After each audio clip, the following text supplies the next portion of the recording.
পুটির সাথে অভিষেকের না, আমি কিন্তু এটা আগেই আন্দাজ করেছিলাম। মানে এটা যে পুরোপুরি বিয়ে অবধি চলে যাবে এটা বুঝতে পারিনি। কই কিছু বলিসনি তো আমায়? আমার ছেলে তো পুলিশে রয়েছে আর আপনার মেয়েও জার্নালিস্ট, ওদের কিন্তু খুব ভালো মিল হবে। আর আমার ছেলেও কিন্তু আপনার মেয়েকে খুব পছন্দ করে। আমি অবশ্য আপনার মেয়েকে দেখিনি, তবে অভির মুখ থেকে শুনে কিন্তু আমার খুব ভালো লেগেছে, তাই প্রস্তাবটা নিয়ে এলাম। না না, মানে আপনারা সবাই মিলে এবার আলোচনা করে ভাববেন, তারপরে নয় জানাবেন। কি ব্যাপার বলতো মনি, তুই এতদিন ডুবে ডুবে জল খাচ্ছিলি, আমাকে একবারও তো বলিস না। একদম বাজে কথা বলবে না বুবাই দাদা, বলে দিলাম। আমার আর কি, তোর বিয়ে হবে, আমি ফিশ ফ্রাই মাটন খাবো আর তোর বিয়েতে ফাটিয়ে নাচবি। তুই না আমার দাদা, আগে বিয়েটা তুই কর। বিয়ে? এতদিন একটা ঠিকঠাক মেয়ে পেলে কবেই আমি বিয়ে করে নিতাম, সিঙ্গেল হয়ে বসে থাকতাম নাকি? হ্যাঁ কৃষ্ণা, আমরা কিন্তু দিন দিন বুড়ো হয়ে যাচ্ছি গো। নাতি নাতনি সবার এক এক করে বিয়ে হয়ে যাচ্ছে। আমার যে কি আনন্দ হচ্ছে। আপনি যে এরকম একটা প্রস্তাব দিলেন এটা তো আমাদের কাছে পরম সৌভাগ্যের।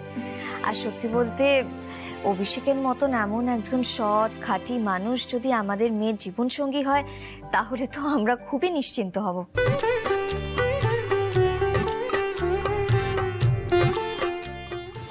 বাবু বাবা, বলছিলাম যে এইটা বাবুকে ধরে নিয়ে যাওয়ার অন্য কোনো চাল নয় তো? কৃষ্ণা, তুমি বেশি কথা বলো না, তোমার মাথাটাকে না বেশি খাটিও না, চুপচাপ দাঁড়িয়ে থাকো। হ্যাঁ আচ্ছা অভিষেক, তুমি আগে তো বলনি, মানে তোমার যে পুটিকে ভালো লাগে এটা আগে কেন বলনি? আমি কিন্তু তোমার হাবভাবে আন্দাজ করেছিলাম, তবে এই কথাটা বলতে বলতে এতটা সময় লেগে গেল। না মানে ওই বলছিলাম যে প্রতিবারই তো কাজের ব্যাপারে কথা হয়েছে, তাই ওই বলে উঠতে পারিনি।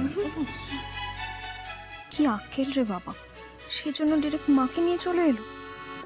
উফ, আগে বলে আমি নিজেও একটু প্রিপেয়ার থাকতাম। কিছু মনে করবেন না, আপনার মেয়ের মতামতটাও তো জানা দরকার। ওকে একবার ডাকুন না প্লিজ। হ্যাঁ হ্যাঁ, সে তো নিশ্চয়ই, ওদের ইচ্ছেটাই তো সবার আগে। তবে আমার যা মনে হচ্ছে, মানে আমি ওদের দুজনকে যতটুকু দেখেছি, পুটিরও কিন্তু আপনার ছেলেকে পছন্দই হবে।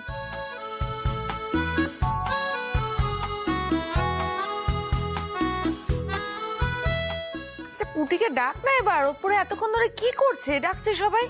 এই তো, এই কোথায় বলেছি, এই তো পুটি। আরে আরে লজ্জা পাচ্ছিস কেন? আয় আয় আয় আয়।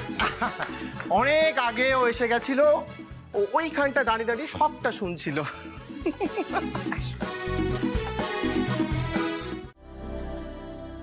আর আমিও ভাবিনি যে আমি কোনোদিন নতুন করে সংসার করতে পারবো।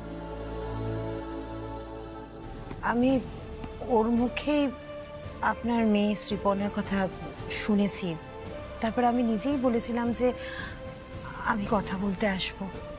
আমি চাই যে আপনার মেয়ের সঙ্গে আমার ছেলে জীবনটা যেন আবার নতুন করে শুরু করতে পারে।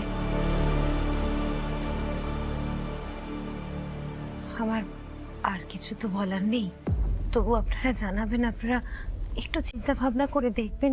কিন্তু বিশ্বাস করুন, আমার ছেলে কিন্তু আপনার মেয়েকে সত্যি খুব ভালোবাসে। আচ্ছা মা, ঠিক আছে, আমরা তো জানালাম আমাদের কথায়, বাকিটা ওনারা ডিসাইড করুক না। অর্পণ, তোমার কি মনে হয় এনার সাথে দিদির বিয়ে হলে দিদি কি ভালো থাকবে? দিদির লাইফ, দিদি নিজের ডিসিশন নিজে নেবে। দেখুন, আমরা সবটাই তো বুঝতে পারছি, কিন্তু এই আগের বিয়ের ব্যাপারটা শুনে না আমাদের সবকিছু কেমন ঘেটে গেছে। আর এত বড় একটা ডিসিশন এত তাড়াতাড়ি আমাদের পক্ষে নেওয়া সম্ভব নয়। আমরা নিজেদের মধ্যে একটু আলোচনা করে আপনাদের জানাচ্ছি।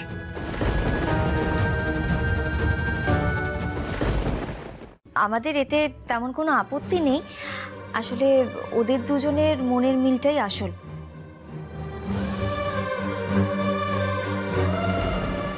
আপনারা একটু বসুন, আমি চা জল খাবারটা নিয়ে আসি। রুচি চল।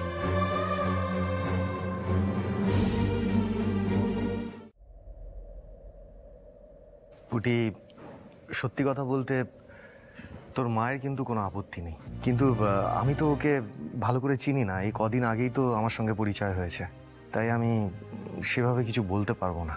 তবে ওর ওই আগের বিয়ের ব্যাপারটা নিয়ে তো একটা আপত্তি কাজ করছেই। কিন্তু পুটি, তোর যদি মত থাকে, কোনো আপত্তি না থাকে, সেক্ষেত্রে কিন্তু আমার কিচ্ছু বলার নেই। দেখো, অভিষেকবাবুর পাস্ট জীবনে কি আছে কি নেই, কি হয়েছিল কি হয়নি, সে বিষয় নিয়ে আমি কিচ্ছু জানি না। তবে মানুষটাকে আমি যেটুকু দেখেছি, যেটুকু চিনেছি, বুঝেছি, মানুষ হিসেবে আমার ওনাকে ভালোই লেগেছে। আর উনি যদি ওনার অতীত জীবনটাকে কাটিয়ে আমার সাথে নতুন করে জীবন শুরু করতে চায়, তাতে আমার কোনো আপত্তি নেই। ওনার অতীতের ছায়া যদি ওনার বর্তমান জীবনে না পড়ে, আমার মনে হয় না কোনো অসুবিধা হবে বলে। আর তাছাড়া বাবা, আমার তো ওনাকে মানুষ হিসেবে ভালো লেগেছে, আমার মনে হয় না সেখানে কোনো ফাঁকা আছে বলে।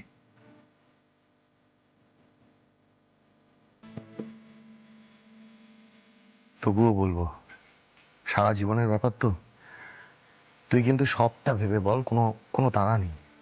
আমি সবটা ভেবেই সিদ্ধান্তটা জানালাম বাবা। তাহলে ওখান থেকে ওভাবে চলে এলি কেন? ওই যে বললে, সারা জীবনের ব্যাপার।